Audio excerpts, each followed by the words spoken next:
Assalamu alaikum, que la paix soit sur vous, ainsi que sur votre famille et vos proches.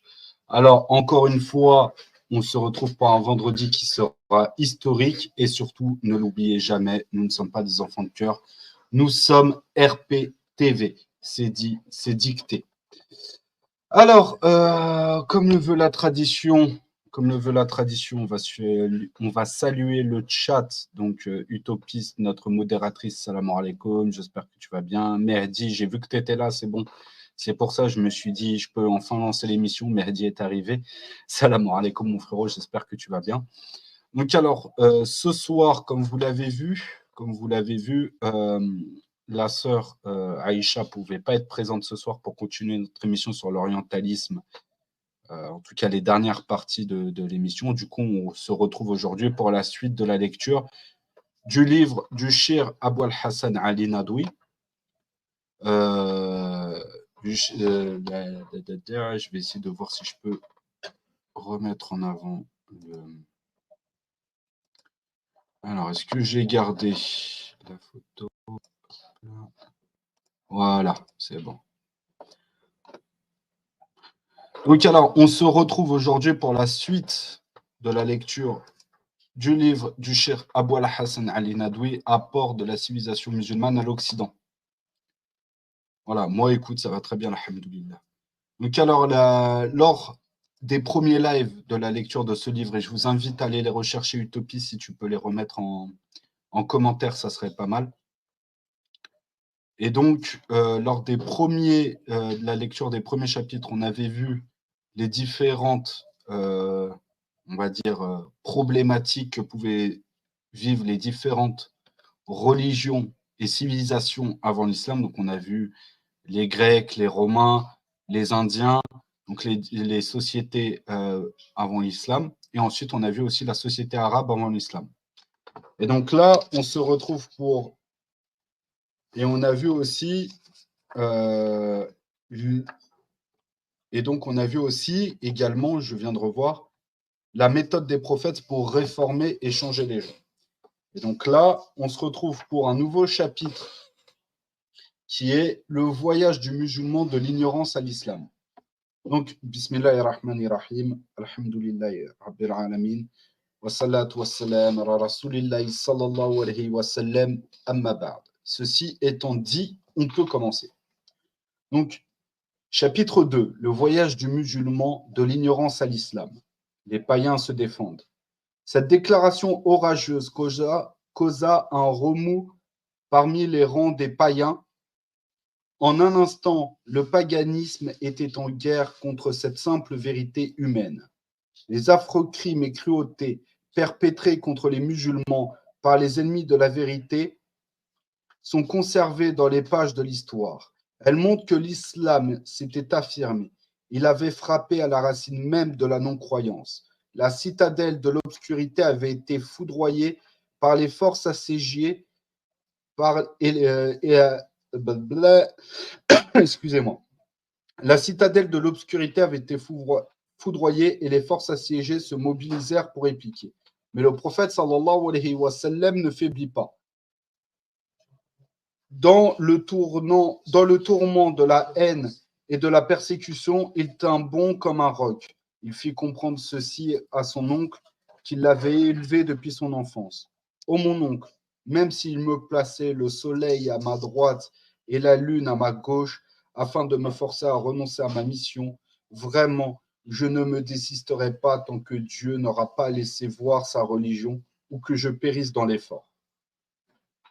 On parle ici de l'effort dans la prédication, l'effort pour soutenir la religion.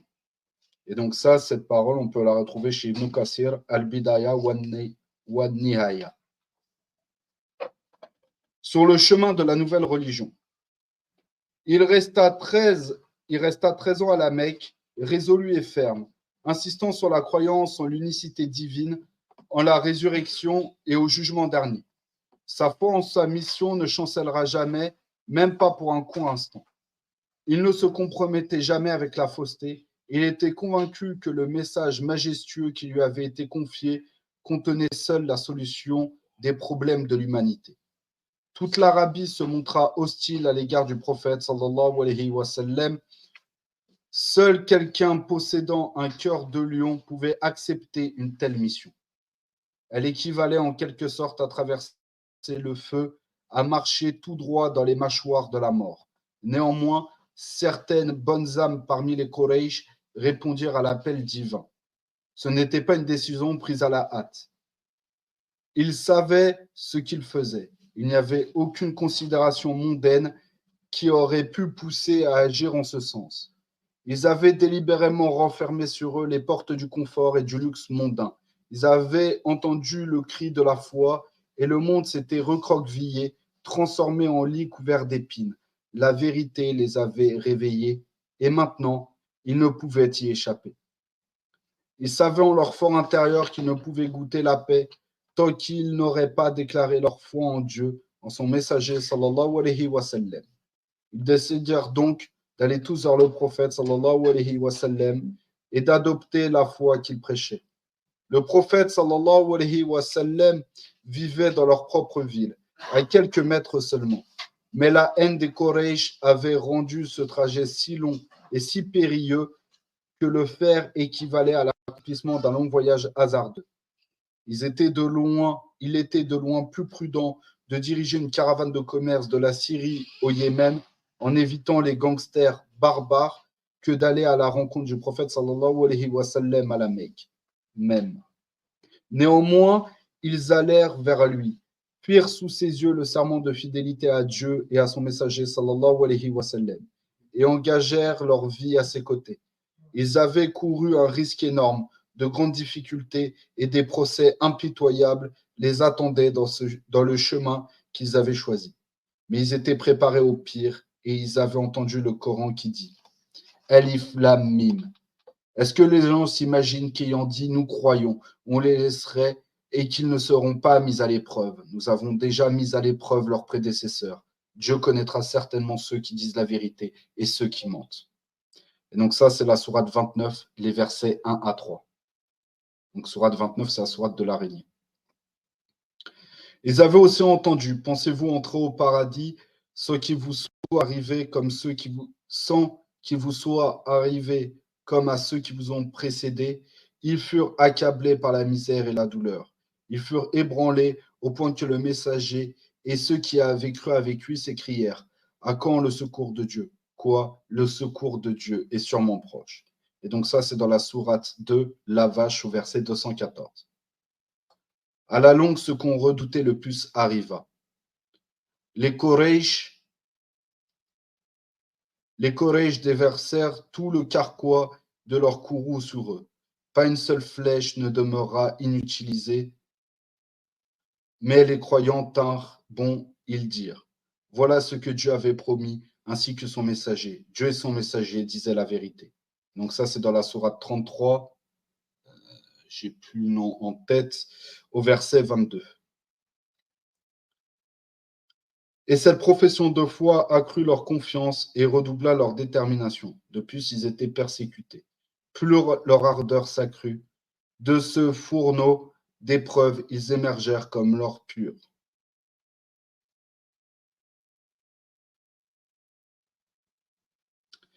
L'éducation religieuse.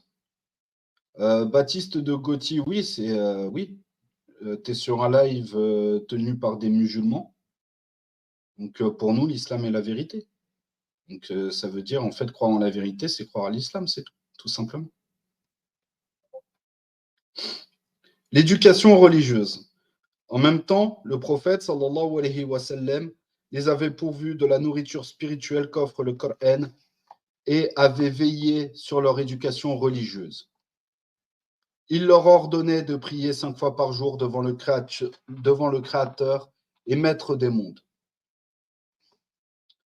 avec une propreté de corps, une humilité de cœur et une concentration d'esprit. De jour en jour, ils gagnaient en stature, moralement et spirituellement, et s'éloignaient des aspirations mondaines. Leur amour pour le Seigneur de l'univers ne cessait d'augmenter. Le prophète sallallahu alayhi wa sallam contrôla leur tempérament guerrier, leur arrogance native et leur arrogance native avait succombé à la sublimité de leur foi. Le prophète leur commanda de se retenir et d'établir la prière. Et ils obéirent. Ils étaient devenus comme de la cire entre les mains. À Médine. Médine.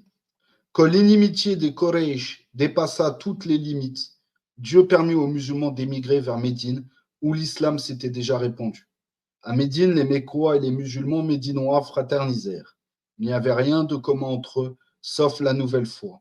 En de telles circonstances, l'islam sema les graines d'affection et apporta une fraternisation qui n'aurait pas été possible entre eux. Les liens qui furent établis entre les Ansar et les Muhajirs, donc les Ansar, c'est-à-dire c'est les musulmans qui habitent Médine, qui étaient établis à Médine, donc ce qu'on appelle le sens approché le plus proche souvent qui est donné, c'est les auxiliaires. C'est ceux qui soutiennent les premiers musulmans qui étaient les habitants de la Mecque. Et après, les Muhajirs, c'est ceux qui ont fait la hijra, les migrations, qui ont immigré, donc les musulmans de la Mecque.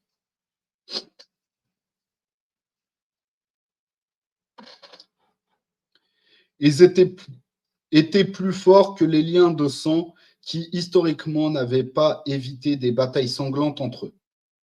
Donc là, on parle. Là, ce qu'il faut comprendre, c'est que le Shir Abou al-Hassan Ali Nadoui nous explique ici que ce lien, cette union qui se fait par la foi musulmane, l'attachement à l'islam, est beaucoup plus fort que l'attachement à sa lignée, à son lignage. C'est-à-dire qu'au préalable, ce qu'il faut comprendre, et ça c'est quelque chose qu'il faut comprendre chez les Arabes, avant que l'islam n'arrive à Quraysh, à la Mecque, etc., au temps du prophète Mohammed, parce que si on en revient à l'origine historique de la Mecque a été fondée par Ismaïl et Ibrahim, alayhim as-salam. Donc ce qu'il faut comprendre, c'est que cette fierté, comme on dit, cette izza de la asabiya, de cette appartenance tribale, elle primait surtout. C'est-à-dire que des guerres pouvaient être déclenchées juste pour préserver, juste parce qu'on sent que son honneur est insulté en tant qu'appartenant à telle tribu, telle tribu, telle tribu. Du coup, forcément, ce qu'il faut comprendre, c'est quoi? Ce qu'il faut comprendre, c'est que derrière, si tu viens enlever cet attachement tribal, tu mets beaucoup de arab à nu. Maintenant, si tu leur proposes quelque chose qui est encore plus grand que leur attachement tribal, c'est-à-dire l'islam, forcément, c'est quelque chose qui va casser toutes ces potentielles guerres que tu peux faire entre toutes ces potentielles guerres que tu vas faire entre les différentes tribus. Et c'est ça qu'il faut comprendre. Et attention, il ne faut pas non plus rentrer, et ça c'est un commentaire en plus, il ne faut pas non plus rentrer dans cette volonté que certains peuvent avoir aujourd'hui de dire il faut complètement effacer qui tu es, d'où tu viens. Il faut complètement effacer ton lignage. Il ne faut pas oublier aussi que An-Nasab, le lien filial, c'est quelque chose qui reste encore très sacré chez les Arabes. Et surtout par le Nasab, tu peux voir si tu viens de la famille du prophète Mohammed alayhi salatu wassalam, ou même si tu es tu es directement lié au prophète Mohammed alayhi salatu wassalam. C'est tout ça qu'il faut comprendre. Donc, le nasab, ce qu'on appelle la asabiya, la fierté tribale, la fierté nationale, ethnique, tout ce que vous voulez, c'est quelque chose qui doit être toujours soumis et analysé au regard de l'islam. Pas au regard du nationalisme, du sécularisme, de toutes ces idées malsaines et contre-islamiques. Non. C'est avant tout, tu regardes ton attachement islamique et tu regardes si ta fierté historique et ta fierté identitaire est en lien avec l'islam ou pas. Lorsque tu viens d'un peuple qui a préservé l'islam, qui a préservé la parole d'Allah Azzawajal et de son prophète Mohammed alayhi salatu wassalam, tu peux être que fier d'appartenir à ce peuple. Si au contraire, tu viens d'un peuple qui a combattu la parole d'Allah Azzawajal, la parole de son messager, qui a combattu les musulmans, etc., comment tu peux te revendiquer être fier de ça? C'est ça les nuances qu'il faut comprendre. Donc, reprenons la lecture.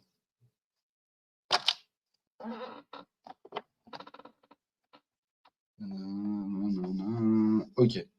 Cette communauté naissante qui comprenait les Muhajir et les Ansar était le noyau d'une splendide nation musulmane.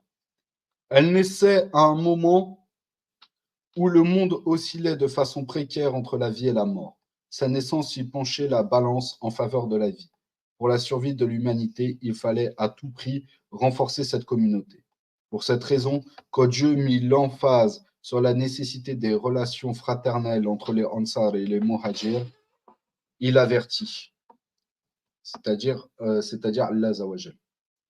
Si vous ne faites pas cela, il y aura du désordre sur terre ainsi qu'une grande dépravation. Donc ça, c'est dans la sourate 8, la sourate Al-Anfal, le butin, au verset 73. Le fait du développement.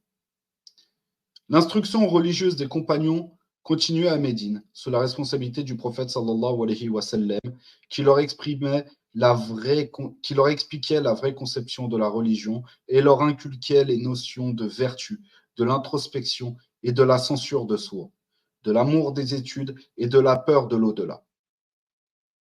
Les compagnons étaient en proie à une irrésistible impulsion d'effacement de soi dans le chemin de Dieu.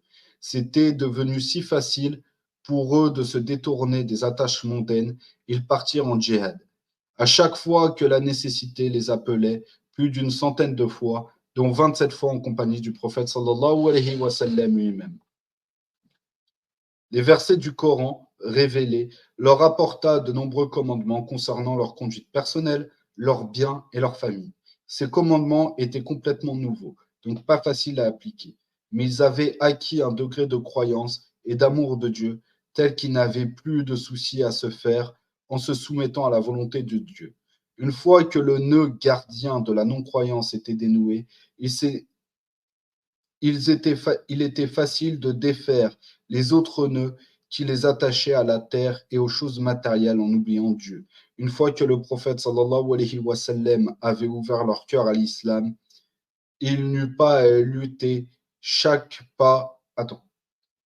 Il n'eut pas à lutter à chaque pas pour leur faire rejeter le mal et accepter le bien.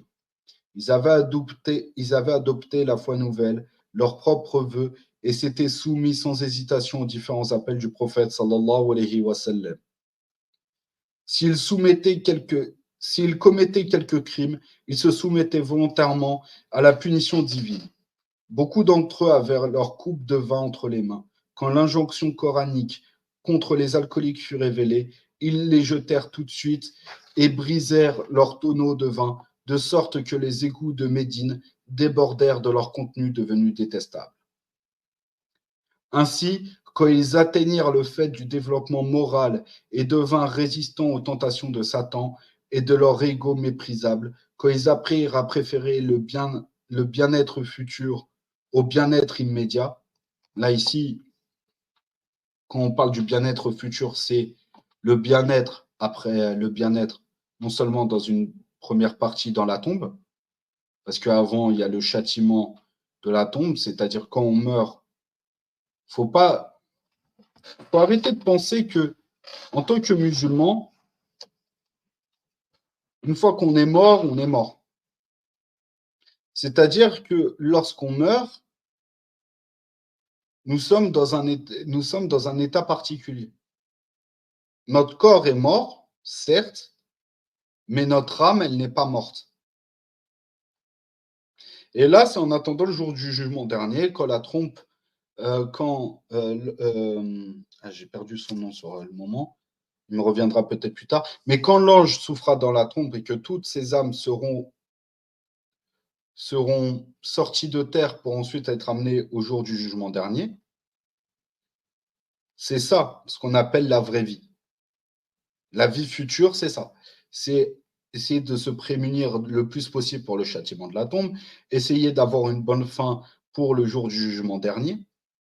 Il faut préférer une vie future qui sera dans l'aisance et une vie immédiate qui est difficile, mais une vie immédiate, c'est-à-dire la vie d'ici-bas qui sera facile et la vie future qui sera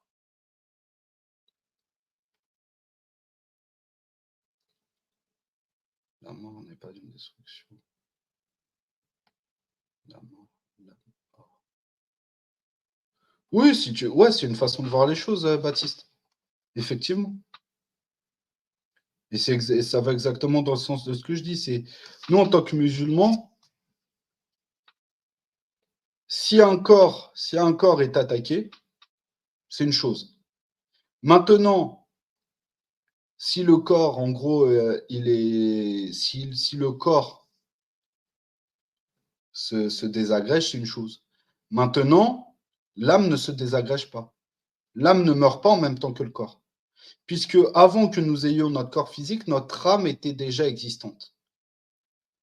Mais ça, c'est des notions, on va éviter de rentrer dedans parce que là, moi, je suis en train de faire une parenthèse où il faut éviter de rentrer dedans. Donc voilà, mais juste, c'est ça qu'il faut comprendre. C'est vraiment, il faut se dire une chose, il vaut mieux préférer une vie difficile dans la vie ici-bas pour une meilleure vie dans l'au-delà qu'une vie facile ici-bas pour une existence difficile dans l'au-delà.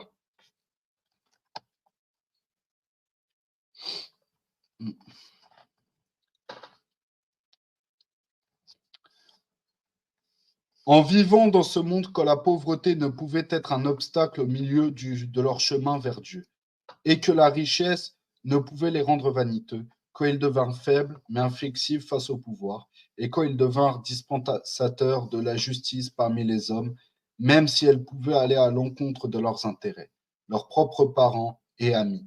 Dieu leur subordonna le monde et les nomma défenseurs de la foi. Le prophète sallallahu alayhi wa sallam les nomma comme ses successeurs et alla rencontrer le Très-Haut. Heureux d'avoir réussi sa mission et confiant d'avoir laissé sa charge entre ses mains sûres. La plus remarquable révolution de l'histoire.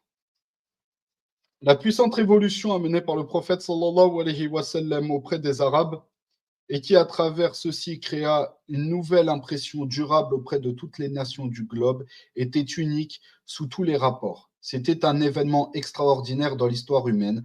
Pourtant, il n'y avait rien en lui qui ne pouvait être expliqué de façon rationnelle.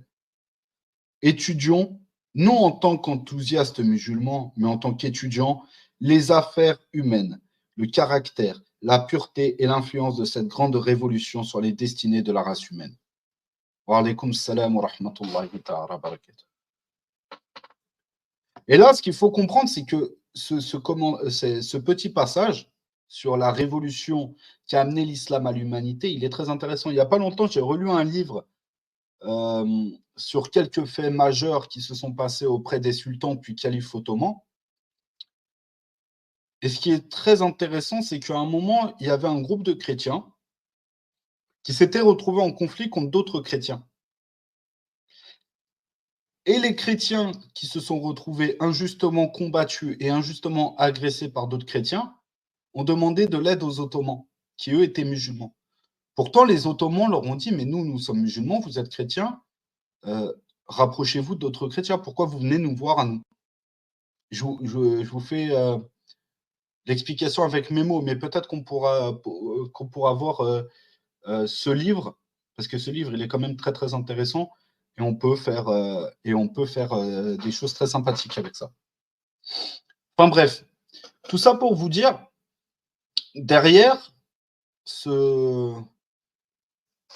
les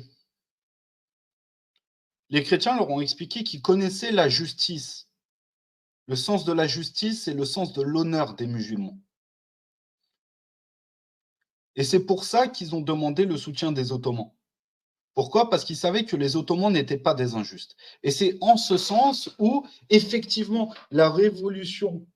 cette révolution qui a amené l'islam auprès de l'humanité est très intéressante et importante. Parce que, pendant très longtemps, nous étions cette balance entre justice et injustice dans le monde.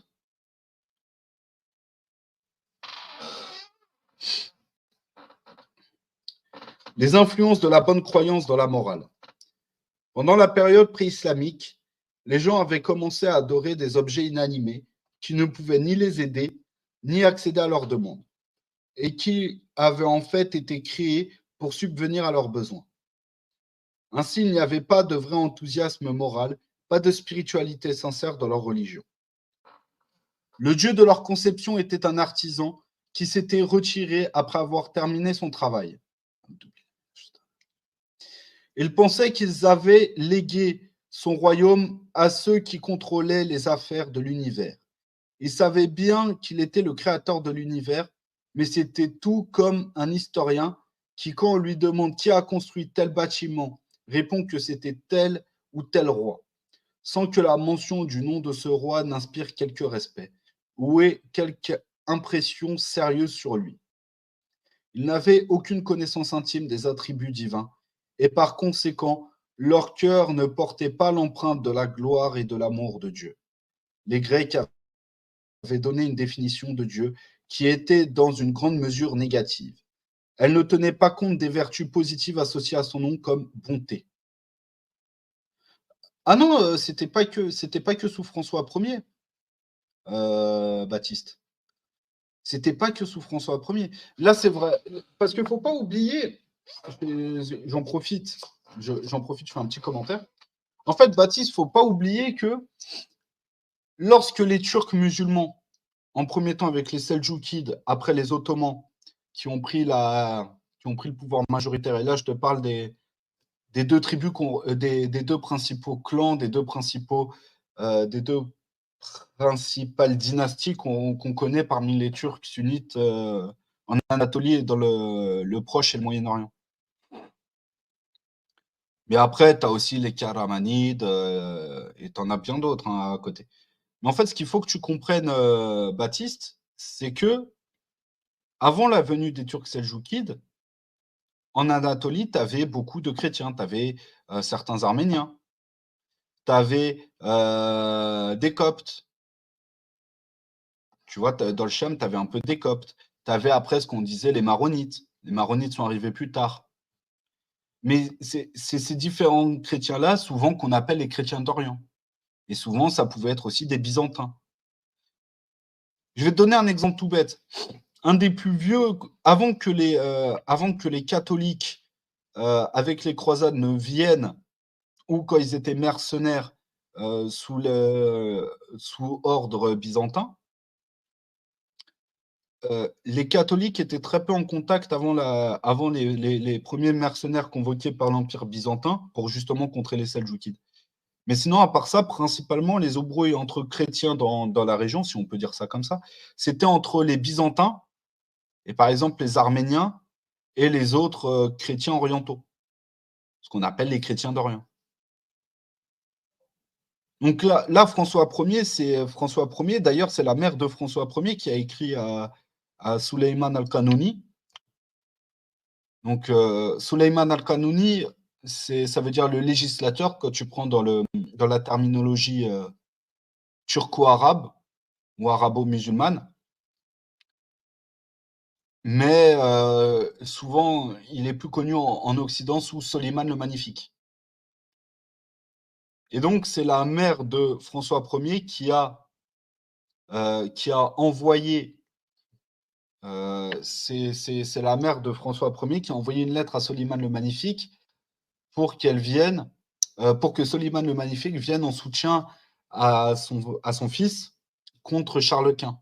Et c'est comme ça que pendant plusieurs mois, il y a eu à Toulon, le port de Toulon s'est transformé en base arrière ottomane et que la plus grande église ou la cathédrale de Toulon a été provisoirement transformée en mosquée. Voilà. Ça, c'était sous ordre de François Ier et de sa mère. Ouais, exactement. Les premiers chrétiens n'étaient pas catholiques. En fait, ce qu'il faut comprendre, moi après, je suis pas très très bon dans l'histoire du christianisme. Je connais un petit peu les grandes lignes, mais rentrer en détail, c'est un petit peu compliqué. Mais ce qu'on appelle aujourd'hui l'Église d'Orient et l'Église d'Occident, donc ce qui deviendra par la suite les Byzantins, l'Église orthodoxe et l'Église catholique, pardon, excusez-moi. En fait, dans un premier temps, cette église-là, c'était vraiment l'Orient et l'Occident. Et dans cette Église d'Occident, tu rentrais aussi les orthodoxes.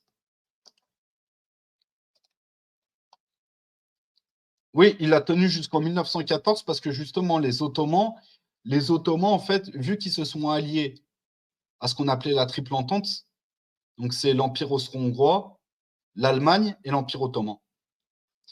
Du coup, vu que l'Empire ottoman était officiellement un ennemi de la France, etc., ils ont ratifié ce traité de paix et ce traité de libre-échange économique. Mais après, même s'ils l'ont pas ratifié ou même s'ils l'ont pas ratifié directement,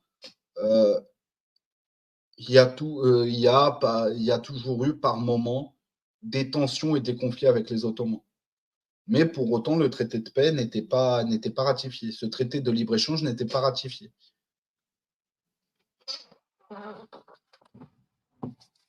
Et donc, ouais, pour revenir sur les chrétiens, excuse-moi, Baptiste. Donc, en fait, vraiment, avant, les orthodoxes étaient considérés comme des chrétiens d'Occident, avant le schisme de 1054. Mais il y a Hero.com, c'est une chaîne YouTube. Bon, il n'est pas musulman. Il n'est pas musulman, mais je trouve qu'il explique assez bien les choses. Il a fait une vidéo qui est assez intéressante sur justement ce qu'on appelle réellement les chrétiens d'Orient. Donc, Baptiste, si tu veux, tu feras tes petites recherches ou peut-être que Utopis pourra te mettre le lien dans le commentaire, ce qui pourrait être intéressant pour toi. Je trouve qu'il fait à peu près bien le travail. Voilà. Donc, reprenons la lecture. Excusez-moi. Donc, on en était là. Ok. Les Grecs avaient donné une définition de Dieu qui était dans une grande mesure négative. Elle ne tenait pas compte des vertus positives associées à son nom comme bonté, compassion, miséricorde et omniscience. Il n'y a pas de souci, Baptiste. Elle pouvait bien prouver la première cause, mais elle la dépouillait de savoir et de volonté, et mettait en avant des théories qui dérogeaient à la dignité divine. Mais aucun système de culture ou de foi n'a pu prospérer sur des fondations négatives. Aussi, les philosophes grecs avaient fini par détruire l'esprit de la religion et l'avaient réduit à un galimatia de cérémonies vides, de sports et de festivals.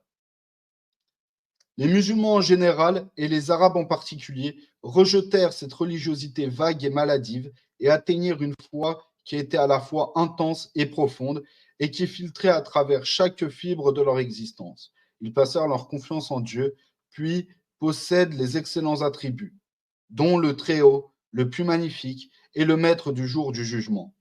Il est le créateur et le préservateur de l'univers, qui récompense par le paradis et qui punit par l'enfer, qui grossit ou diminue la subsistance de qui il veut.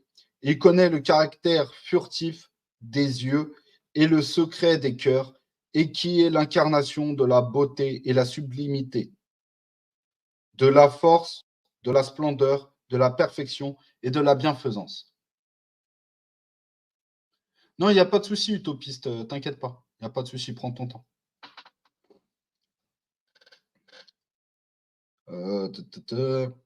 Cette ferme conviction produisit une transformation miraculeuse chez les premiers pratiquants de l'islam. Quiconque affirmait sa foi en un Dieu transcendant adoptait le principe de la ilaha illallah. Il n'y a de Dieu que Dieu. Éprouvait un brusque changement. Les recoins les plus profonds de l'âme étaient illuminés par le rayonnement éclatant de la conscience divine. Son esprit et sa chair cessaient d'être ennemis.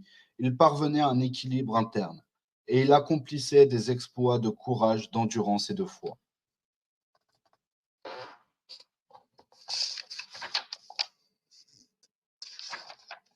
Je regarde juste un petit truc rapidement. Okay. On va essayer de finir cette partie-là, ce chapitre ou cette partie, et on va voir. On se donne encore à peu près une petite heure. Enfin, 1 heure 10. La critique de soi. Cette foi fut une source intarissable d'entraînement moral. Elle produisit parmi ses pratiquants une volonté surprenante. La critique de soi est le sens de la justice, car rien ne peut aider à surmonter les tentations de l'ego avec autant de succès qu'une foi vivante en l'omniprésence de Dieu. Si quelqu'un succombait à des tentations dégoûtantes, tombait dans l'erreur, même s'il n'avait pas été vu, il se confessait au prophète sallallahu alayhi wa sallam et subissait volontairement la plus sévère des punitions afin de sauver du déplaisir divin. Quelques incidents de ce genre nous ont été rapportés par des histoires dignes de confiance, dont Maïz ibn Malik al-Aslami. Un jour, il alla voir le saint prophète sallallahu alayhi wa sallam et lui dit: Ô prophète, je viens de faire du mal contre ma personne, je viens de commettre l'adultère et je veux que tu me purifies. Le prophète sallallahu alayhi wa sallam le renvoya. Le lendemain, il renouvela sa demande au prophète sallallahu alayhi wa sallam, qui le renvoya à nouveau, et il s'enquit auprès de sa famille s'il avait perdu la tête. Les parents de Maïz déclarèrent que, autant qu'ils le sachent, il n'avait rien d'anormal dans son comportement. Quand Maïz retourna pour la troisième fois, le prophète sallallahu alayhi wa sallam s'informa encore une fois sur sa condition mentale et ses parents répondirent de la même façon. Ils ne songèrent guère à mentir pour sauver la vie d'un parent, qu'il soit un père, un frère ou un mari. Maïz, lui aussi, ne voulait pas reculer. Il se présenta devant le prophète et avoua son crime pour la 4e fois. Alors, à la fin, le prophète ordonna qu'il soit lapidé selon les principes de la loi musulmane. Un cas semblable est celui d'une femme nommée Ramidia. Elle avait aussi commis l'adultère et avait voulu être purifiée, afin qu'elle n'ait pas à se lever avec le signe du péché sur elle, le jour du jugement. Quand elle se présenta à nouveau devant le prophète sallallahu alayhi wa sallam, le second jour, elle avait été renvoyée. Le premier, elle dit avec empressement au prophète sallallahu alayhi wa sallam: Pourquoi m'as-tu renvoyé comme Maïz? Je suis aussi enceinte et ceci prouve incontestablement ma culpabilité. Alors va-t'en maintenant, répondit le prophète sallallahu alayhi wa sallam, reviens après la naissance de ton enfant. Elle s'en alla et attendit. Quand le moment arriva et qu'elle eut accouché, elle revint devant le saint prophète sallallahu alayhi wa sallam, tenant son bébé dans les bras. Voici mon enfant, dit-elle, mais une fois encore, elle dut retourner, car le prophète sallallahu alayhi wa sallam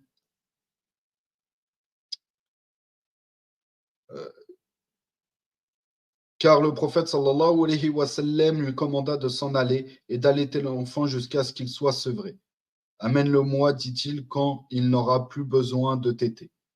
Lorsque l'enfant fut sevré, Ramidia se présenta devant le prophète sallallahu alayhi wa sallam avec son enfant, celui-ci tenant un morceau de pain dans sa petite main pour prouver qu'il n'avait plus besoin d'allaitement. Me voici, ô messager de Dieu, déclara cette étrange femme. Maintenant je suis libre, mon enfant est sevré. Le prophète sallallahu alayhi wa sallam confia l'enfant aux soins d'un musulman et ordonna la sentence à mort par lapidation pour la mère. Une fosse fut creusée, qu'elle fut enterrée jusqu'à la taille, ensuite elle fut lapidée. Quand Khalid ibn al-Walid lui lança une pierre et que jaillit du sang sur son corps, quelques gouttes coulèrent sur ses vêtements, et en reculant, Khalid adressa des remarques peu flatteuses au compte de la dame que le prophète sallallahu alayhi wa sallam entendit.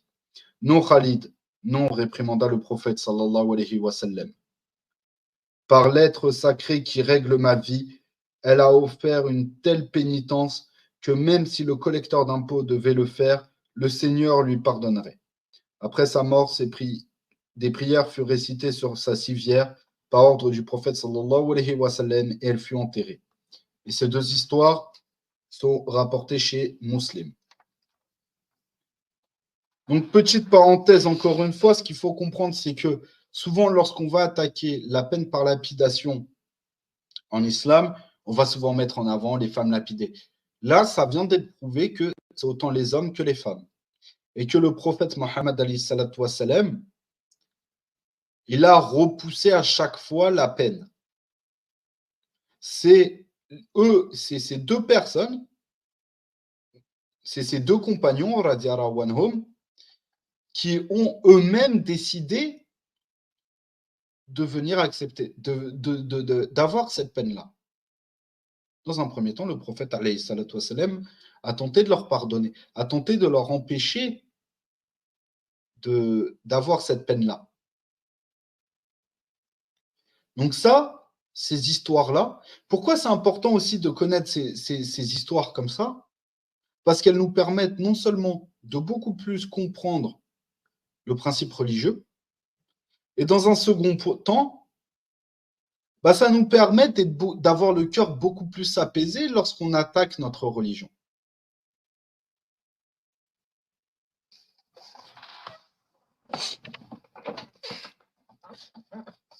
L'honnêteté et la confiance. Des vertus telles que l'honnêteté et la confiance se développèrent parmi les premiers musulmans comme les fruits naturels. Exactement, Baptiste. Exactement. La miséricorde. Ar-Rahma. Des vertus telles que l'honnêteté et la confiance se développèrent parmi les premiers musulmans comme les fruits naturels d'un sentiment de croyant vivant en l'omniprésence du Dieu absolu. Même quand ils étaient seuls ou dans n'importe quelle situation, ils pouvaient facilement enfreindre les lois religieuses. La crainte de Dieu retenait les musulmans. Il est rapporté dans Tahrir al-Tabari qu'après la victoire de Madain, alors que les musulmans ramenaient le butin, l'un d'eux apporta quelque chose sur laquelle il était tombé et la déposa auprès du trésorier.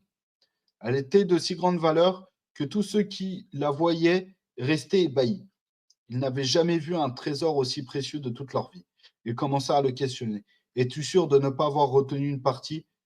Par Dieu, répondit-il, si je l'avais voulu, j'aurais pu détourner le tout, sans qu'aucun de vous ne soit au courant. Cette réponse franche les impressionna beaucoup et ils sentaient qu'ils faisaient face à un homme extraordinaire.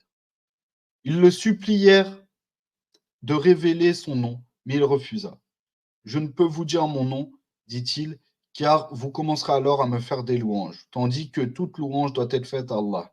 Je me contente bien de tout ce qu'il m'accorde comme récompense.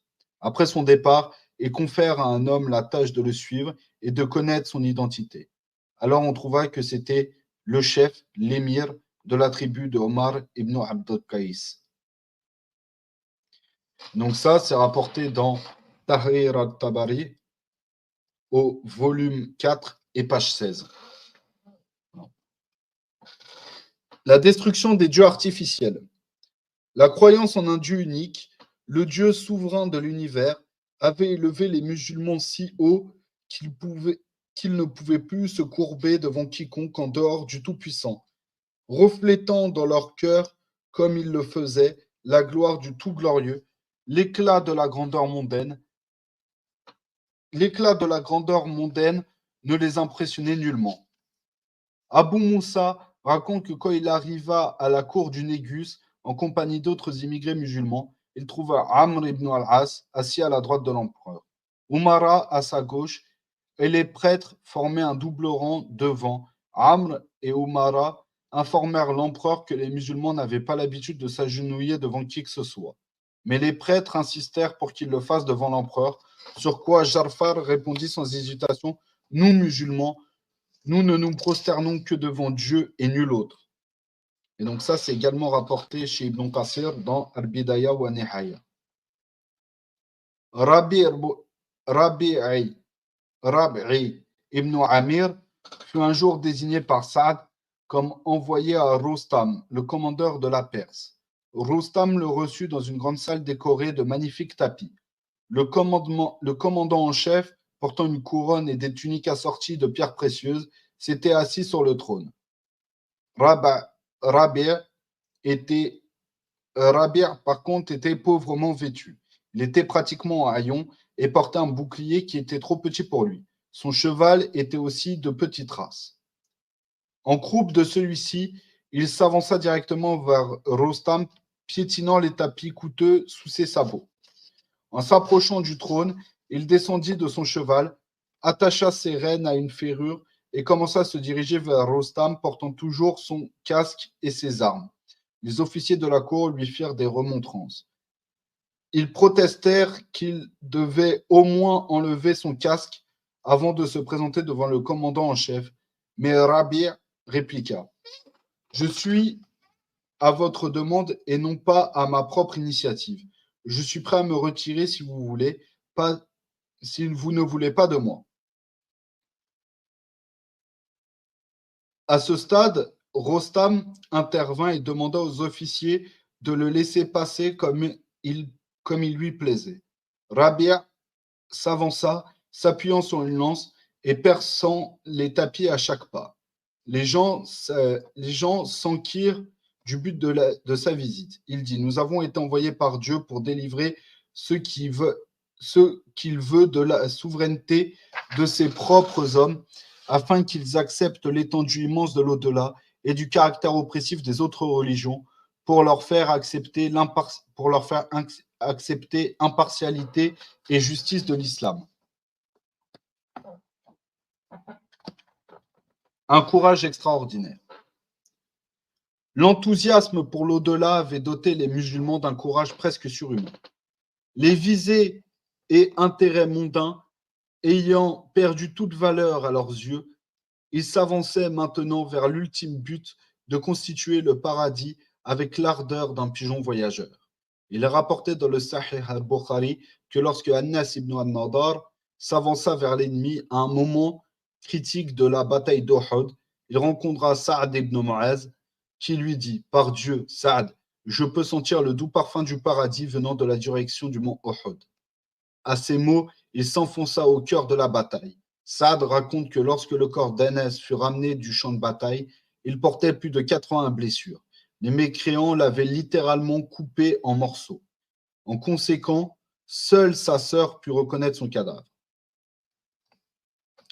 Dans la bataille de Badr, le prophète sallallahu alayhi wa sallam poussa un jour les musulmans vers un plus gros effort. Quand il dit: Marchez en avant vers le paradis, l'étendue est semblable à celle des cieux et de la terre.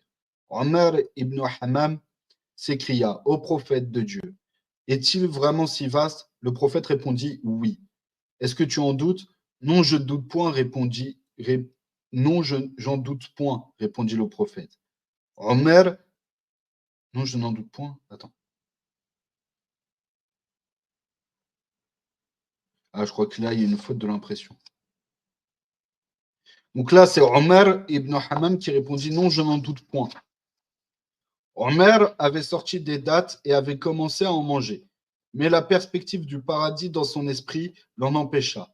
N'était-il pas ridicule de perdre son temps sur de telles bagatelles alors que le ciel lui faisait signe?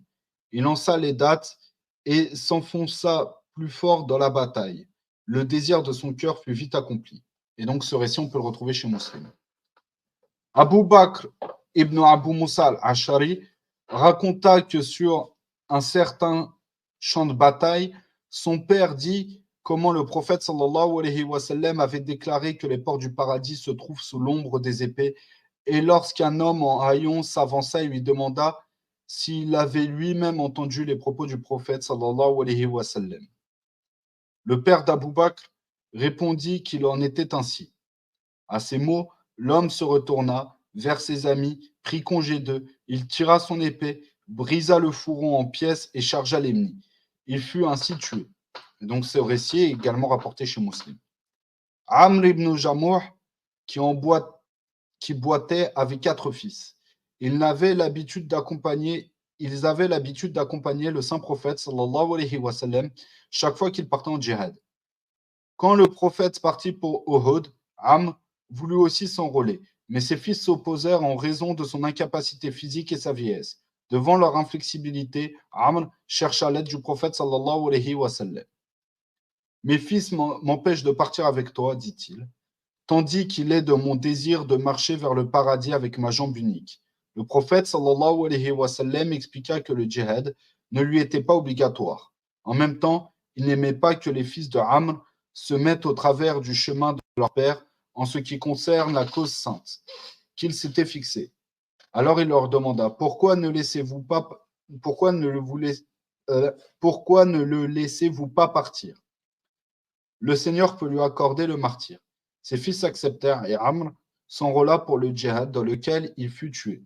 Et donc ça, on peut le retrouver dans Zad al-Mad, et ça, c'est Ibn al-Qayyim. C'est un livre de Ibn al-Qayyim, si je me souviens bien. J'ai un trou tout dedans. Volume 3, à la page 135. Shaddad ibn al-Had raconte qu'un jour, un bédouin vint au prophète sallallahu alayhi wa sallam, se joignit à la troupe après avoir embrassé l'islam. Le prophète sallallahu alayhi wa sallam chargea un compagnon de le surveiller quand la bataille de Khaybar eut lieu. Le prophète sallallahu alayhi wa sallam lui donna ainsi une partie du butin. Mais comme il était absent, il était un éleveur de bétail, il avait l'habitude de s'esquiver quand il en avait l'occasion. Elle fut gardée par un compagnon qui la lui rendit à son retour, dans l'après-midi. Le bédouin porta butin au prophète sallallahu alayhi wa sallam et sentit de quoi il s'agissait. Le prophète sallallahu alayhi wa sallam lui informa que c'était sa part des dépouilles, sur quoi il répondit « Mais je ne suis pas associé pour toi pour cette raison-ci ». En montrant sa gorge, il ajouta « Je me suis joint à toi pour être percé par une épée ici ». Le prophète sallallahu alayhi wa sallam répondit « Dieu accomplira ton désir si tu es sincère dans ta relation avec lui ». Ensuite, une autre bataille eut lieu dans laquelle il fut tué. Quand son cadavre fut signalé au prophète sallallahu alayhi wa sallam, il remarqua sa relation avec Dieu était sincère. Alors Dieu a fait de lui un vrai musulman. Et ça, ce récit, il est également rapporté dans Zad al-Mad. Wa alaykum salam wa rahmatullahi wa barakatuh. Et donc ça, tous ces récits-là, ce qu'il faut comprendre, c'est que ces récits-là montrent le courage qu'avaient ces gens-là. Et là, bien sûr, c'est le courage dans un cadre particulier.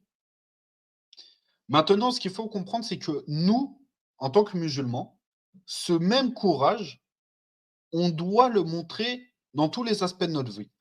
Pour les hommes, ce courage, on doit le montrer en prenant soin et en protégeant nos familles, dans tous les aspects, mondains. Pour les sœurs, il faut préserver justement les enfants avec ce même courage-là. Protéger les enfants avec ce même courage-là lorsque votre mari est à l'extérieur du foyer.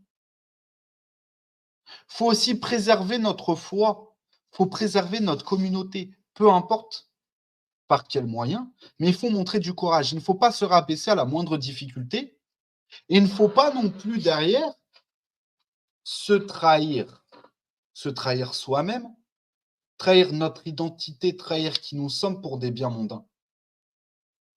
Et encore moins trahir la communauté d'Allah et la communauté du prophète Mohammed alayhi salatu wa salam, la meilleure des communautés qui a foulé la terre. Il ne faut pas non plus la trahir pour des biens mondains.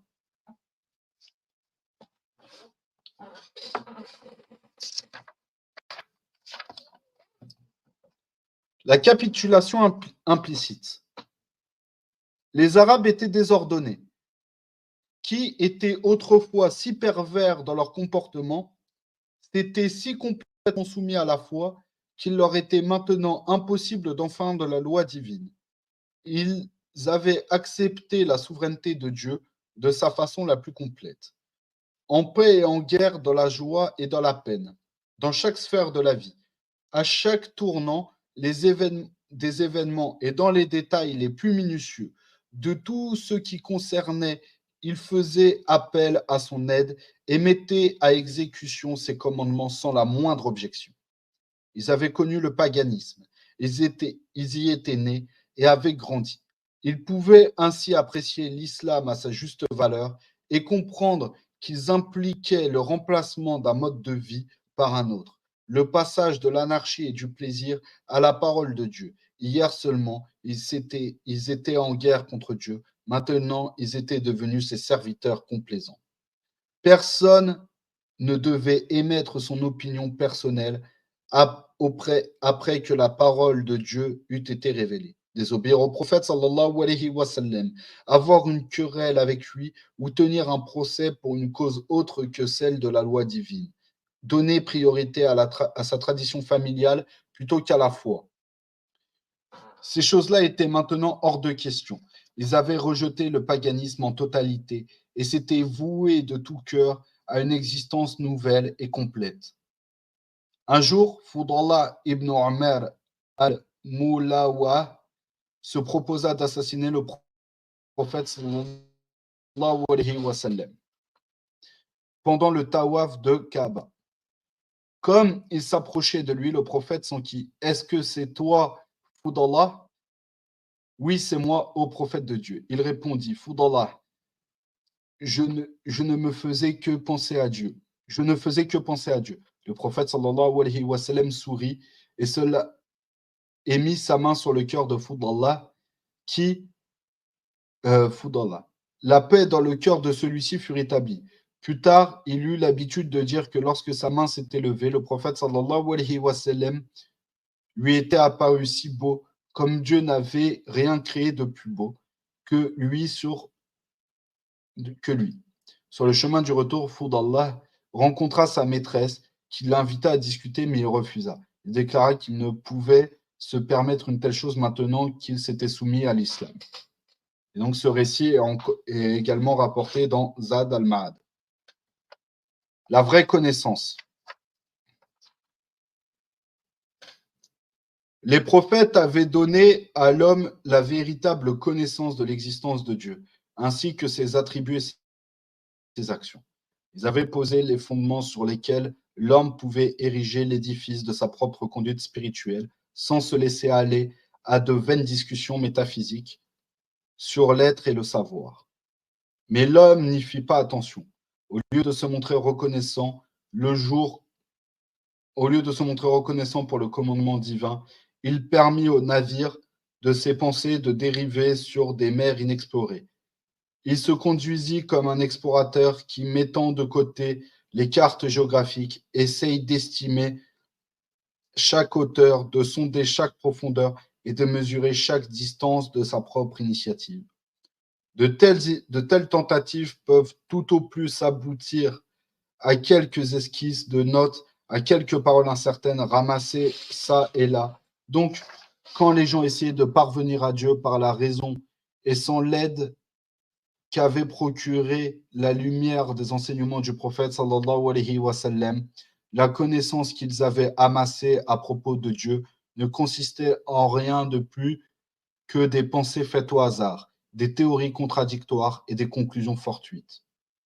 Les compagnons du prophète Mohammed furent à 2 reprises bénis à ce sujet, car en se soumettant à sa conduite, ils s'étaient épargnés la tâche de s'adonner à la théologie spéculative concernant l'existence de la nature de Dieu et étaient libres de se consacrer à ces branches plus productives de l'éducation. Ils agissaient comme les gardiens de la révélation. Par conséquent, il était possible de retenir la substance de la foi, tandis que d'autres ne faisaient qu'effleurer son ombre. Wa alaykoum assalam wa rahmatullahi wa barakatuh.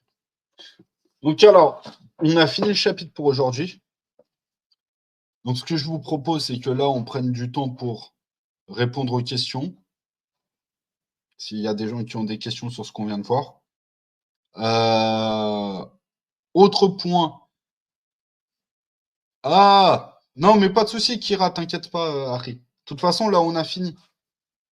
On a fini, Harry. Donc là, si tu as des questions, mais bon, j'ai l'impression que tu viens d'arriver. J'ai l'impression que tu viens d'arriver, donc tu as tout loupé. Mais c'est pas grave. Ce qu'on va faire, c'est poser vos questions. Bien sûr, je priorise les questions en lien avec ce qu'on a vu, avec la lecture qu'on a vue. Non, il n'y a pas de souci, Kira, t'inquiète pas besoin de t'excuser, Harry. Donc, je vais prioriser les questions sur ce qu'on a vu ce soir. Parce que là, je pense que ça ne sert à rien de continuer un autre chapitre. On verra ça la semaine prochaine, Inch'Allah. Si la semaine prochaine, la sœur revient, on continuera le live avec la sœur. Si elle ne revient pas, du coup, ce qu'on fera, c'est. Si elle ne revient pas, du coup, ce qu'on fera, c'est ce qu'on fera, tac, tac, tac, tac, tac, tac. Parce que si la sœur n'est toujours pas disponible la semaine prochaine, on continuera la lecture. Si elle revient, on reviendra et voilà. Il n'y a pas moyen de faire un dernier chapitre. Bon, allez, je vais voir. Il n'est pas trop long.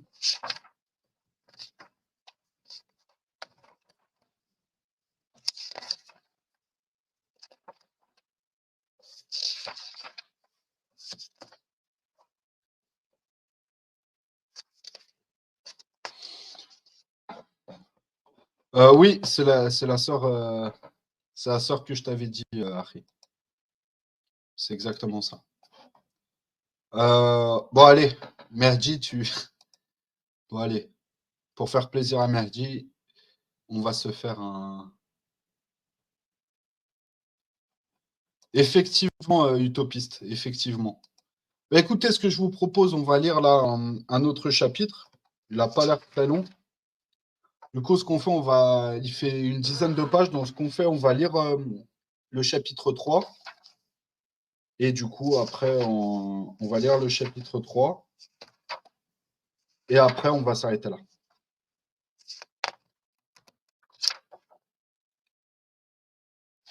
Wafi Kahi, Amin Wayak.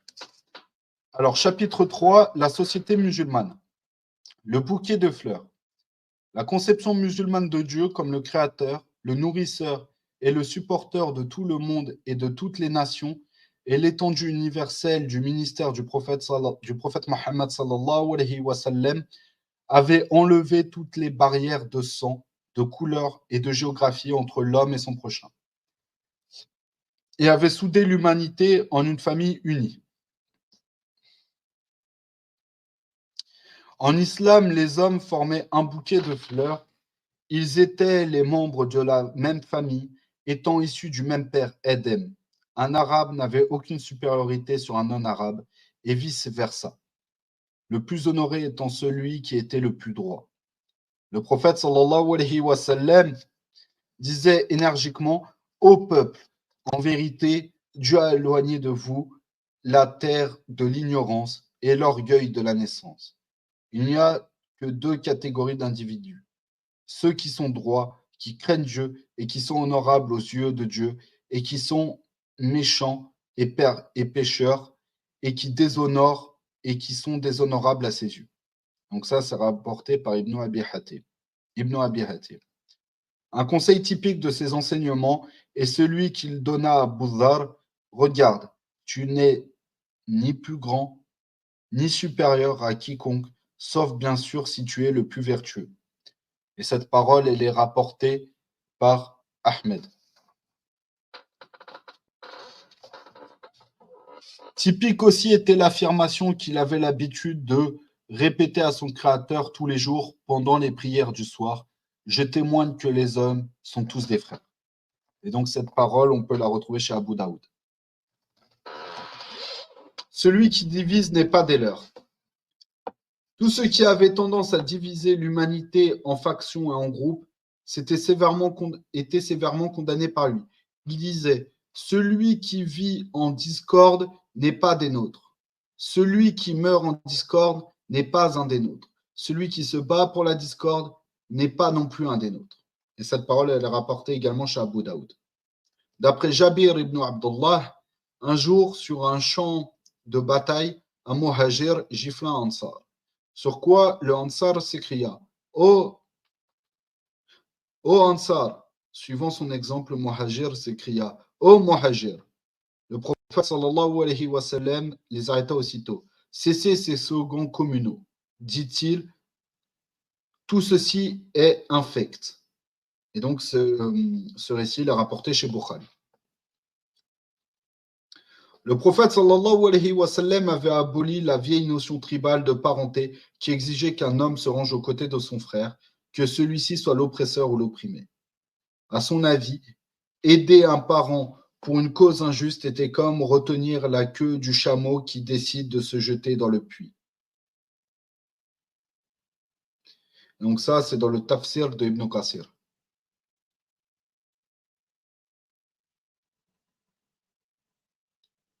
N'est pas des nôtres, genre takfir.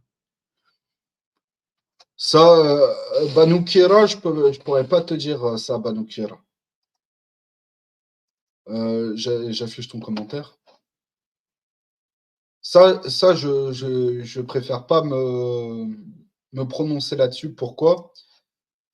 Parce que déjà, là, c'est un livre dont les sens sont approchés en français. Donc forcément, le sens approché en français n'a pas le même sens que le sens arabe. Maintenant, n'est pas des nôtres, ça ne veut pas forcément tout de suite revêtir le sens de takfir. Ça peut être un sens de, je vais te donner un exemple. Je vais te donner un exemple. Lorsque Abu Dhar arriva à Médine, qui vit Sayyiduna Bilal radiallahu anhu, il l'avait appelé fils d'esclave. C'est parce que Bilal avait un père qui était un arabe et une mère qui était une esclave abyssinienne.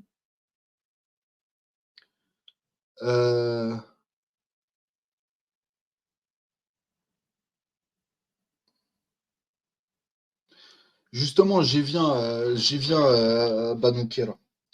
Et là, donc, lorsque Bilal a entendu ça, il allait se plaindre auprès du prophète Mohammed alayhi salatu wassalam, et le prophète Mohammed alayhi salatu wassalam a dit à Abu Dhar, la- ta foi n'est pas complète. C'est un peu c'est un peu des paroles comme ça. Ta foi n'est pas complète, tu n'es pas des miens, etc. Des fois, ça ne veut pas toujours dire qu'il a une part de coufre en lui. Ça veut dire que des gens, en fonction de qui était auprès du prophète Mohammed alayhi salatu wassalam, des gens avaient plus d'attachement que d'autres. Des gens avaient plus cette éducation spirituelle et ce nettoyage de la foi que peut donner la foi musulmane que d'autres. Donc des fois, dire qu'il n'est pas des nôtres, ça ne veut pas forcément dire qu'il n'est pas musulman. C'est-à-dire qu'il n'est pas de ceux qui ont complètement compris le principe de la foi. Après, Allahu a'lam, moi en tout cas, je ne me prononce pas sur dire si c'est du takfir ou pas. Allahu a'lam.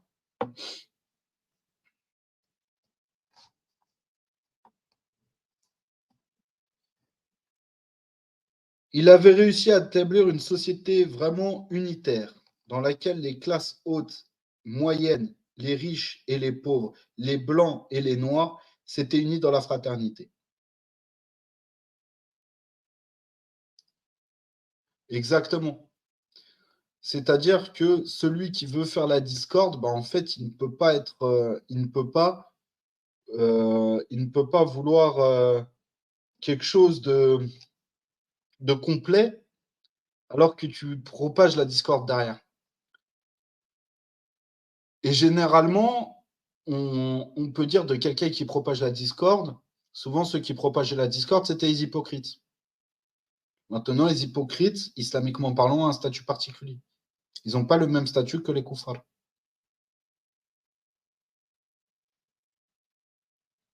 Non, pareil, en dehors du credo, c'est compliqué.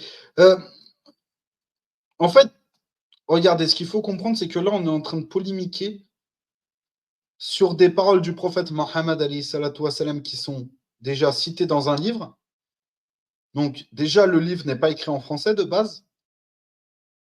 Le livre n'est pas écrit en français de base.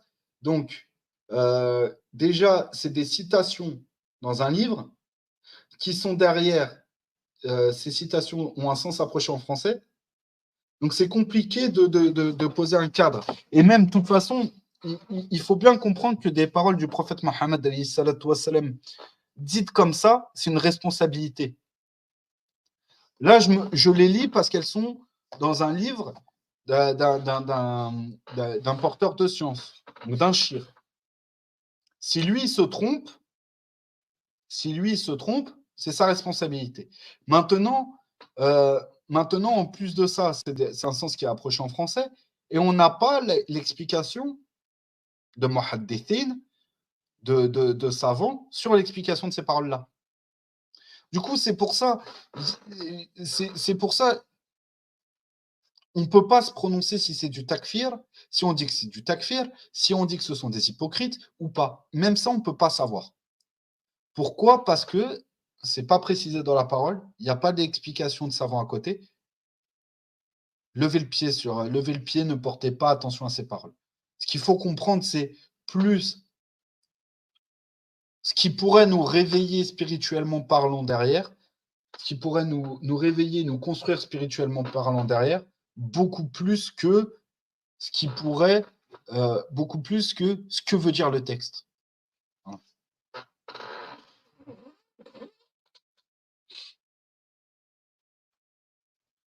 Il avait réussi à établir toutes les sections de la population coopérèrent de bon cœur les uns avec les autres et s'unissaient quand le besoin s'en faisait sentir. Dieu avait placé les femmes entre les mains des hommes. Les femmes avaient leurs droits sur leurs maris, de même que les maris sur leurs femmes. La responsabilité sociale. Les musulmans avaient un grand sens de la responsabilité. Ils avaient mûri en esprit et ils se conduisaient en membres responsables de leur famille et leur profession, de leur foi et toute la société humaine. Ils actualisaient la vérité. Ils agissaient après consultation mutuelle. Ils obéissaient au chef du gouvernement, le calife, de tout cœur, aussi bien ouvertement que secrètement, mais seulement aussi longtemps qu'ils restaient fidèles au commandement divin. Il n'y a aucune fidélité imposée à l'humain qui implique l'infidélité au Créateur. C'était une des règles essentielles de leur constitution politique. Les revenus de l'État qui remplissaient jusqu'alors les bourses des gouvernants étaient confiés à Dieu et dépensés d'après ses commandements. La position qu'occupait le calife était semblable à celle du tuteur d'un orphelin. Il acceptait des fonds publics seulement ce qu'il lui fallait pour sa subsistance, au cas où il n'aurait pas d'argent liquide. Autrement, il n'acceptait pas de rémunération. La possession des terres était aussi assignée à Dieu. Ils étaient convaincus qu'ils seraient appelés à répondre devant lui de chaque parcelle de terre qu'ils possédaient. Exactement, Baptiste. Je viens de voir ton commentaire. Ça, je vais le mettre. Hop là. C'est important de le mettre en avant. La conscience civique. Des siècles d'ignorance et d'oppression avaient rabaissé le petit peuple au rang des animaux. Les gens se soumettaient aveuglément aux nombreux maux sociaux auxquels ils s'étaient exposés. Au milieu de l'environnement démocratique et juste de l'islam, le sens civique des gens s'était émerveillé et la société musulmane en vint à posséder une conscience sociale. La responsabilité sociale devenait la conscience humaine grâce à l'islam qui était le postulat religieux. La vraie source de l'amour. L'instinct noble de l'amour que confirme un bon nombre d'exploits de l'histoire s'était éteint avant l'islam. Il était dans sa disgrâce, les choses étaient arrivées à une telle impasse qu'il était pris seulement dans le contexte transitoire des manifestations de la beauté. Pendant longtemps, il n'y avait eu de personne qui pouvait, par le charme de la responsabilité et de la nature exquise de son caractère, réclamer la dévotion absolue de ses semblables et ensuite la détourner dans la bonne voie. Le monde trouva un tel homme en la personne du prophète Mohammed sallallahu alayhi wa sallam, à travers lequel Dieu avait rassemblé tout ce qui pouvait être adorable dans un être humain. Des récits historiques montrent que tous ceux qui présentaient le saint prophète sallallahu alayhi wa sallam s'étaient tout d'un coup intimidés, tandis que ceux qui arrivaient à mieux le connaître, étaient sous le charme. Ses admirateurs rapportèrent qu'ils n'avaient jamais vu au monde quelqu'un comme lui. Les cœurs étaient attirés vers lui comme s'ils avaient attendu tout ce temps seulement pour être attirés par le magnétisme de sa personnalité. L'histoire ne donne aucun exemple de quelqu'un inspirant l'amour, l'obéissance et le respect tel qu'il en inspirait de ces gens.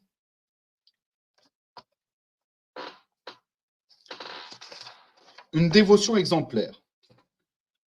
Nous citons ici quelques cas illustrant la dévotion exemplaire des compagnons au prophète sallallahu alayhi wa sallam. Un jour, Abu Bakr fut agressé par des ennemis de la foi à la Mecque. Utba ibn Rabi'a, en particulier, le frappa si fort que son visage s'enfla au point où il était difficile de le reconnaître. Il fut transporté à la maison dans une condition précaire par Banu Taym. Mais son amour pour le prophète sallallahu alayhi wa sallam était si ardent que la première chose qu'il fit en revenant à lui fut de s'informer de l'état du prophète sallallahu alayhi wa sallam. Comment va le prophète de Dieu sallallahu alayhi wa sallam furent les mots qui sortirent de ses lèvres enflées. Les personnes qui le soignaient furent étonnées de cela et commencèrent à le gronder, de montrer un tel intérêt pour quelqu'un qui, à leur avis, était le seul responsable de son malheur. Mais il persista dans sa demande.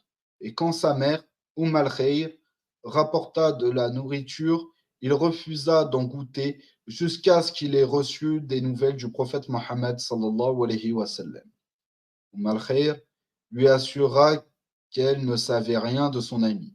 Il lui demanda alors d'aller s'en informer auprès Jamil, la fille d'Al-Khattab, mais cette dernière était si terrifiée qu'elle refusa d'admettre de connaître le prophète sallallahu alayhi wa sallam. Je ne sais pas qui est Mohammed ibn Abdullah ou Abu Bakr, déclara-t-elle, mais je suis prête à vous accompagner auprès de votre fils. Al-Khayr répondit qu'elle ne demandait pas mieux. Lorsque Jamil arriva chez Abu Bakr et vit l'état dans lequel il se trouvait, elle commença à maudire ses assaillants. Elle dit: je jure par Dieu que la communauté qui a fait ceci est une communauté de païens éhontés. Dieu la punira. Dieu la punira certainement pour ses péchés. Mais Abu Bakr n'avait aucune patience pour de telles choses. Dis-moi, il la coupa court. Comment va le prophète sallallahu alayhi wa sallam? Jamil avertit que sa mère l'écoutait. Lorsqu'Abu Bakr lui assura qu'il n'était pas nécessaire d'observer la discrétion en présence de sa mère, elle révéla que le prophète sallallahu alayhi wa sallam était hors de danger chez Ibn Arqam. Sur ce, Abu Bakr déclara qu'il ne mangerait ni ne boirait avant d'avoir rencontré le prophète sallallahu alayhi wa sallam. Ils attendirent que la nuit s'assombrisse, et lorsqu'il fut assez prudent pour sa mère et Jamil, et lorsqu'il fut assez prudent pour faire sortir Abu Bakr, il fut conduit auprès du prophète sallallahu alayhi wa sallam par sa mère et Jamil. Ce ne fut qu'alors qu'il prit son repas. Excusez-moi, je commence à avoir flou. Et ce récit est rapporté par Ibn Kathir dans le Bidaya wa Nihaya. Pendant la bataille d'Uhud, alors que la nouvelle circulait que le prophète sallallahu alayhi wa sallam avait été sérieusement blessé, une femme dont le frère, le père et le mari avaient été tués dans la bataille le même jour, oublia sa propre douleur et se précipita sur le champ de bataille en s'écriant: comment va le prophète sallallahu alayhi wa sallam? Les gens lui assurèrent que, par la grâce de Dieu, il était sauf. Mais elle refusa de se consoler avant de l'avoir vu de ses propres yeux. Elle fut conduite à lui. Quand elle le vit, elle dit: aucune calamité calamité si tu es sauf. Et donc ça, c'est rapporté chez Ibn Ishaq et Al-Bayhaqi. Lorsque Roubayba fut mis sur l'échafaud par ses persécutions, on lui demanda: ne souhaites-tu pas maintenant que Mohammed soit à ta place? Elle répondit: je ne voudrais pour rien au monde être relâché pour qu'on lui fasse même une piqûre d'aiguille. Et ça, c'est rapporté par Ibn Kathir dans Al-Bidaya wa Nihaya.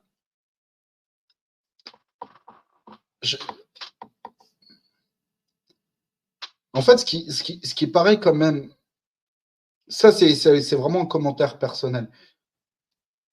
C'est vraiment fort de lire ces récits-là, que ce soit Abu Bakr, tous les sahabis, radiallahu anhu, et les sahabiyat, radiallahu anha.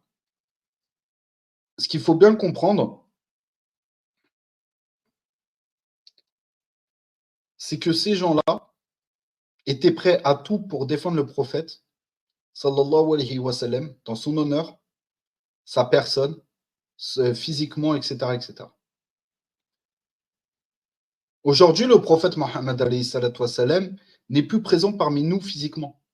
Il est présent dans nos prières, lorsqu'on fait la prière sur lui.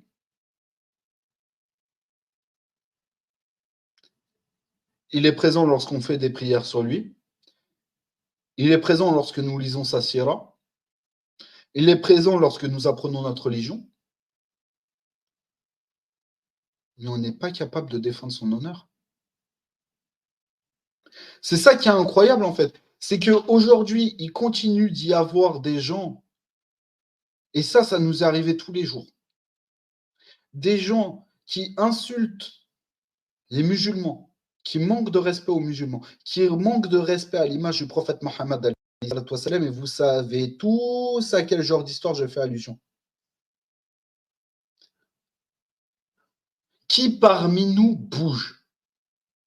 Qui parmi nous est capable d'avoir ne serait-ce qu'un tiers de l'amour envers le prophète Mohammed qu'avaient les compagnons radiallahu anhu? Je m'inclus dedans. Personne.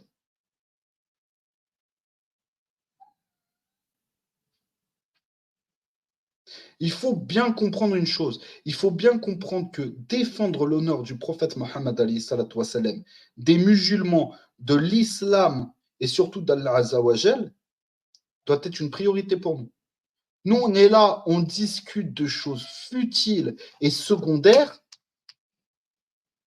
Ah, un tel foule, moi je suis marocain, je sais pas quoi, nana, ma dynastie a fait que. Oui, c'est très bien ce qu'a fait les dynasties marocaines, c'est très bien ce qu'a fait certaines dynasties algériennes, etc., etc. C'est très bien.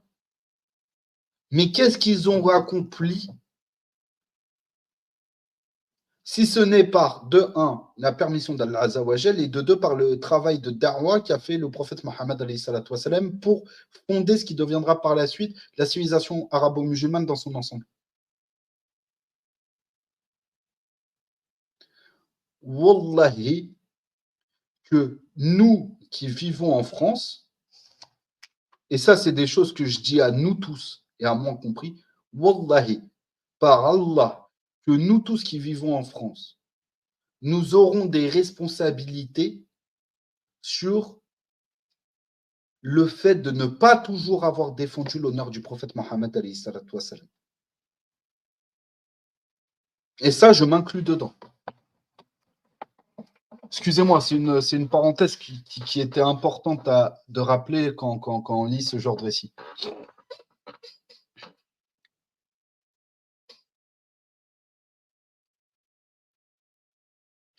Sur le champ de bataille d'Ohud, le prophète sallallahu alayhi wa sallam expédia Zayd ibn Sabit pour présenter son salut à Saad ibn Rabi'a et s'informer de son état. Zayd chercha longtemps parmi les morts et les blessés. Et ensuite, il tomba sur lui, à point nommé, car il était sur le point de mourir. Il avait reçu environ 70 blessures. Zayd lui communiqua rapidement le message du prophète sallallahu alayhi wa sallam. Il répondit: présente mes respects au prophète et dis-lui que je sens le doux parfum du paradis et à ma communauté d'Ansar. Dis-leur que si quelque chose arrivait au prophète, même si l'un d'eux vivait toujours, il n'échapperait pas à la colère divine. À ces mots, il mourut. Donc ça rajouté dans Zad al-Ma'ad. Exactement, Baptiste. Exactement.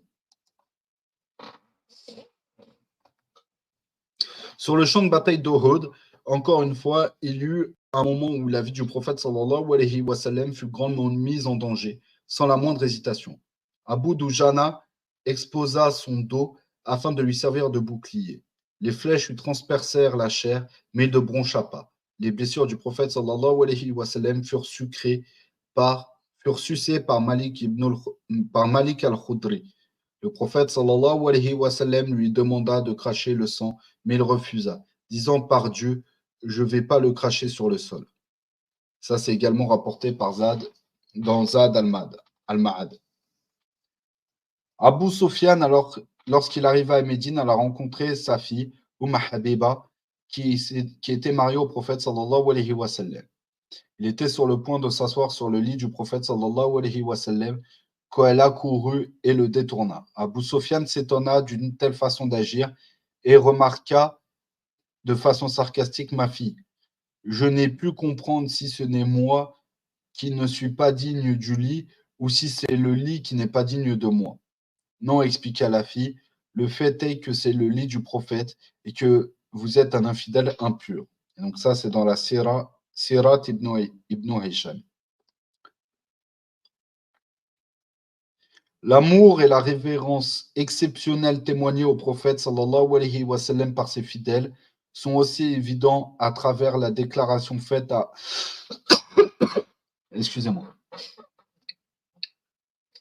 Arwa, ses fidèles de Quraysh. À son retour de Hudaybiyah, il dit: j'ai vu beaucoup de monarques, je suis allé dans les cours de César, de Khosra et de Négus. Je peux jurer que je n'ai jamais vu aucun roi inspirer autant de respect de la part de ses sujets que Mohammed sallallahu alayhi wa sallam. Le fait de ses compagnons. Par Dieu, lorsqu'il donne des ordres, ils se précipitent tous pour les exécuter. Quand il a accompli les ablutions, ils se battent pratiquement pour avoir l'eau qu'il a utilisée à cette fin. Quand il parle, un silence profond les envahit. Ils le vénèrent tellement qu'ils n'osent pas lever les yeux en sa présence pour le contempler pleinement. Donc ça, c'est rapporté dans Zad al-Ma'ad. Une obéissance sans précédent. En raison de cette dévotion exemplaire témoignée au saint prophète sallallahu alayhi wa sallam, les compagnons se dévouaient corps et âme à son service. La déclaration faite par Saad ibn Mu'adh au nom des Ansar, juste avant la bataille de Badr, illustre parfaitement la fidélité sans borne de ces musulmans dignes de mérite. Je déclare sans équivoque, dit-il, au nom des Ansar, que vous pouvez rester où vous voulez, établir des relations ou rompre avec ceux qu'il vous plaît, et emporter de nos possessions autant que vous voulez, et garder autant qu'il vous plaît de garder. Ce que vous emporterez vous réjouira plus que ce que vous gardez, plus que ce que vous garderez. Nous ne nous écarterons pas du chemin de la fidélité, quoi qu'il arrive. Nous vous suivrons même si vous marchez jusqu'à Burk Ramdan. Et même si votre cheval devait se jeter à l'eau, par Dieu, nous aussi nous nous y jetterons. Donc ça, c'est rajouté aussi dans Zad al-Ma'ad. Ces ordres inspiraient tant d'obéissance parmi son peuple que lorsqu'il proclama la quarantaine des 3 musulmans qui s'étaient abstenus de la bataille de Tabouk, sans aucune raison valable, toute la ville de Médine se transforma en une cité morte pour eux. Un des défaillants, Ka'b lui-même, fit le compte-rendu suivant de l'incident. Le prophète sallallahu alayhi wa sallam avait interdit toute relation sociale avec nous. Les gens commencèrent à éviter notre compagnie. Toute leur attitude envers nous avait changé. Même la terre semblait s'être resserrée autour de nous. Ce n'était plus le lieu que nous connaissons. Quand les choses devinrent insupportables, je franchis un jour le mur du jardin d'Abu Qatada. Celui-ci était mon cousin, fils de mon oncle, pour qui j'avais une grande affection. Je le saluais, mais il ne me répondait pas. Alors je demandai, dis-moi pour l'amour de Dieu, ne sais-tu pas que j'aime Dieu et le prophète sallallahu alayhi wa sallam. Il garda le silence. Je l'implorai au nom de Dieu de répondre à ma question, mais encore une fois, il n'y eut pas de réponse. Pressé par moi pour la troisième fois de répondre, il dit, Dieu et le prophète savent mieux que moi. Mes yeux s'empirent de larmes à cette réponse, et je franchis le mur et sortis du jardin. Un autre incident dans la vie de Ka'b mérite d'être mentionné ici. Alors que le saint prophète sallallahu alayhi wa sallam était furieux pour un motif quelconque, un messager lui apporta l'ordre du prophète de rester à l'écart de sa femme.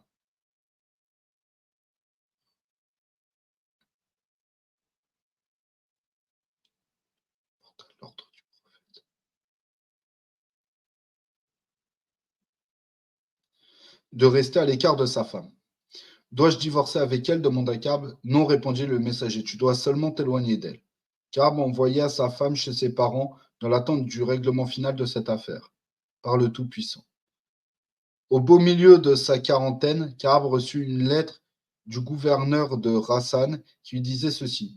Nous avons su que ton maître t'a retiré ses faveurs. Dieu ne t'a certainement pas envoyé en ce monde pour souffrir de la disgrâce et pour être jeté. Viens vers nous, nous te réservons un plus grand honneur. Ka'b ne vacilla pas. Après avoir lu la lettre, il dit cela fait aussi partie de mon procès. Il la jeta au feu. Ce fut la fin de cette affaire.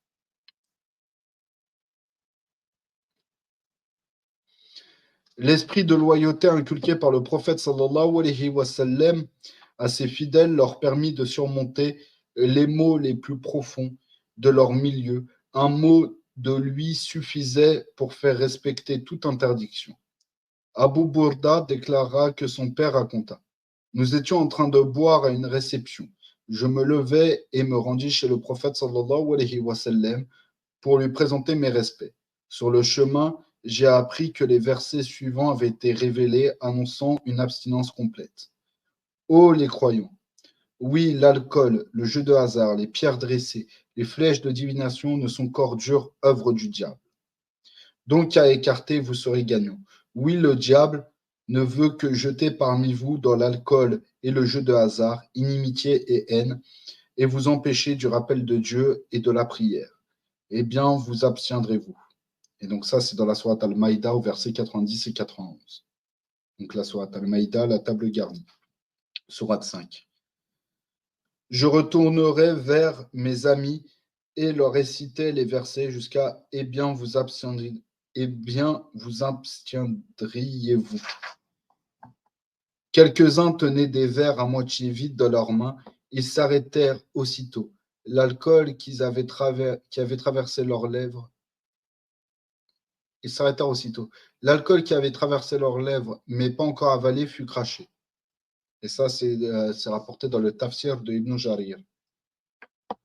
Toutes les fidélités familiales, amicales et tribales s'étaient effacées devant cette fidélité. Il est rapporté que Mohammed sallallahu alayhi wa sallam convoqua un jour Abdullah, fils de Abdullah ibn Ubay, et lui parla ainsi. Sais-tu ce que dit ton père? Abdullah répondit. Que mon père et ma mère soient un sacrifice pour toi. Ô prophète de Dieu, dit-il. Il répondit le prophète, et il dit, répondit le prophète sallallahu alayhi wa sallam, que si je retournais à Médine, ceux qui sont honorables chasseraient ceux qui sont vils. À ces mots, Abdullah s'exclama. Il a raison. Toi, tu es honorable alors que lui, il est vil. Mais oui, si tu viens à Médine, on sait bien qu'il n'y a pas de fils qui soit plus obéissant à son père que moi. Mais si c'est le désir de Dieu et de son prophète que je rompe les relations avec mon père, je suis prêt à le faire. Le prophète sallallahu alayhi wa sallam lui ordonna de n'en rien faire. En arrivant à Médine, Abdullah se posta à l'entrée de la ville, son épée à la main, attendant l'arrivée de son père. Aussitôt que le fils vit le père, Le premier lança. Est-ce toi qui as dit que si le prophète retournait à Médine, ceux qui sont honorables chasseraient ceux qui sont vils? Tu apprendras très bientôt qui est honorable et qui est vil. Par Dieu, tu ne peux plus vivre à Médine maintenant sans la permission de Dieu et de son prophète. Abdullah ibn Obey fut étonné en entendant les paroles de son fils et commença à se lamenter. Entendez-vous, ô peuple de Khazraj, mon fils m'empêche de retourner à la maison. Entendez-vous, ô peuple de Khazraj, mon fils m'empêche de retourner à la maison. Mais son fils ne se laissa pas fléchir. Aussi sûr que je crois en Dieu, dit-il, tu ne peux entrer à Médine sans la permission du prophète. Sallallahu alayhi wa sallam. Les gens tentèrent d'intercéder auprès de lui, mais en vain. À la fin, le prophète sallallahu alayhi wa sallam en prit connaissance. Il envoya un mot à Abdullah pour laisser entrer son père. Alors Abdullah céda en disant, maintenant qu'il a obtenu la permission du prophète, il peut entrer. Et donc, cette histoire est rapportée dans le tafsir de Tabari. Et donc, voilà pour ce qui est du second chapitre.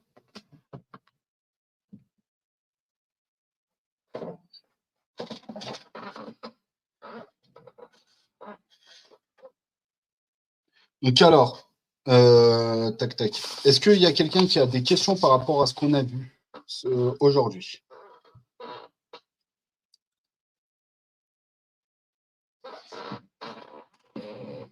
En attendant, j'ai oublié de mettre ma bannière. Donc alors, en attendant, vous pouvez me suivre sur Muslim Stories, sur la chaîne YouTube Muslim Stories. La réforme civilisationnelle, pour l'instant, il n'y a rien qui sera alimenté parce que peut-être il y aura des évolutions sur la chaîne. J'attends encore un petit peu avant de voir pour la suite. Donc, vous pouvez me suivre sur la chaîne YouTube Muslim Stories, sur Instagram, Barbarossa Khan, tout attaché. Khan, K-H-A-N. Barbarossa comme Bilal Barbarossa. Et sur Twitter, Muslim-Stories 1. Je lance également mon serveur Discord. Donc là, mon serveur Discord, là, il est officiellement lancé. Donc pour ceux qui veulent me rejoindre, après le live, je vais faire un petit vocal sur mon serveur. Donc Utopiste, si tu peux envoyer le lien du serveur, s'il te plaît. Donc n'hésitez pas, vous pouvez nous rejoindre sur le serveur pour venir discuter, etc. Utopiste, tu remettras aussi le lien du serveur Discord, s'il te plaît, dans le lien du serveur Discord de la chaîne YouTube, de ma chaîne YouTube Muslim Stories et du livre. Enfin, un petit peu toutes les informations, tu pourras les remettre en commentaire, s'il te plaît, de la vidéo quand elle sera rediffusée. Donc voilà, n'hésitez pas à venir après ce live. Je vais arriver assez rapidement sur le serveur. Normalement, c'est assez rapide. C'est assez facile d'accéder dessus, mais au cas où si besoin, vous pourrez envoyer un message en privé. Je vous expliquerai comment venir, Inch'Allah. Voilà. Donc voilà. Est-ce qu'il y a des questions, des interrogations, des demandes? Bien sûr, comme j'ai dit, je priorise les questions par rapport au sujet. Mais s'il y a d'autres questions que je vois que pour l'instant, il n'y a pas de sujet, il n'y a pas de questions par rapport à ce qu'on a vu ce soir, on peut peut-être faire des petites parenthèses. Donc, on se donne à peu près une petite dizaine de minutes et après, on s'arrête et on se rejoint, si vous le souhaitez, Inch'Allah, sur le serveur Discord.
Ok. Bon, bah, j'ai l'impression que du coup, c'est tout bon. C'est tout bon. Il n'y a pas forcément de questions. Bon, bah, on s'arrête là. Subhanallah wa bihamdik. Ashhadu an la ilaha illa ant. Astaghfirullah wa atubu ilayk. Bismillahir rahmanir rahim. Wal asr. Wal asr. Ouais, excusez-moi, je suis fatigué. Bismillahir rahmanir rahim. Wal asr. Innal insana lafi khusr illa alladhina amanu wa amilu salihati wa tawasaw bil haqqi wa tawasaw bis sabr. Et on se retrouve la semaine prochaine, Inch'Allah, soit pour la suite de ce live, pour la suite de la lecture du livre, soit pour un retour avec le live de la sœur. Et j'ai d'autres lives avec d'autres invités, Inch'Allah, qui seront très intéressants. Et pour ceux qui le souhaitent, je vous dis à tout de suite sur Discord.